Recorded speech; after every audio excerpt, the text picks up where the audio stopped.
অস্ট্রেলিয়ার মাটিতে সফর শুরুর আগেই যেন বাংলাদেশ ব্যাটিং লাইনআপকে গিয়ে দাঁড় করানো হলো আয়নার সামনে, আর সেই আয়নায় ফুটে উঠল এক ভয়াবহ চেহারা। অস্ট্রেলিয়া একাদশের বিপক্ষে প্রস্তুতি ম্যাচে এক ইনিংস ও ৩৮ রানের ব্যবধানে হেরে বাংলাদেশ যেন পেয়ে গেল এক রূঢ় বাস্তবতার পাঠ টেস্ট সিরিজ শুরুর ঠিক আগ মুহূর্তে। প্রথম ইনিংসে ২৬৩ রানে গুটিয়ে যাওয়ার পথে দলের ভার একা কাঁধে তুলে নিয়েছিলেন মেহেদী হাসান মিরাজ অপরাজিত ১০৯ রানের এক লড়াকু ইনিংসে। কিন্তু তার আশেপাশে দাঁড়ানোর মতো কেউ ছিল না বললেই চলে। নাজমুল হোসেন শান্ত ৩৭ কিংবা সাতমান ইসলামের ৩২ ছাড়া বাকিরা এসেছেন আর গেছেন নিঃশব্দে। জবাবে অস্ট্রেলিয়া একাদশ তুলেছে ৩৫৫ রান, যেখানে ট্যাক উইলি খেলেছেন ১৩০ রানের এক রাজকীয় ইনিংস, সঙ্গী হয়েছেন জ্যাক ডোরানের ৭৬। কিন্তু আসল ধ্বংসযজ্ঞ অপেক্ষা করছিল দ্বিতীয় ইনিংসে।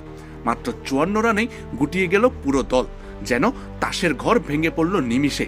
তানজিদ হাসান তামিমের ২২ রান বাদে কেউই পৌঁছাতে পারেননি ২ অঙ্কের ঘরে।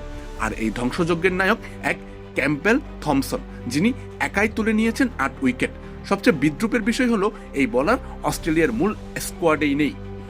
শুরুতেই এমন হোঁচট বাংলাদেশের জন্য এক নির্মম বাস্তবতা যাচাইয়ের মুহূর্ত, যা স্পষ্ট করে দিল ব্যাটিং লাইনআপের ভঙ্গুরতা কতটা গভীর। মূল টেস্ট শুরুর আগে বাংলাদেশ শিবিরের অবস্থা তাই এখন অনেকটা ছেড়ে দে মা কেঁদে বাঁচি। এই এক প্রস্তুতি ম্যাচের ধাক্কা কি বাংলাদেশকে জাগিয়ে তুলবে, নাকি অস্ট্রেলিয়ার মূল আক্রমণের সামনে অপেক্ষা করছে আরো ভয়ঙ্কর কোনো পরীক্ষা? আমজাদ হোসেন আবির, খেলা ৭১।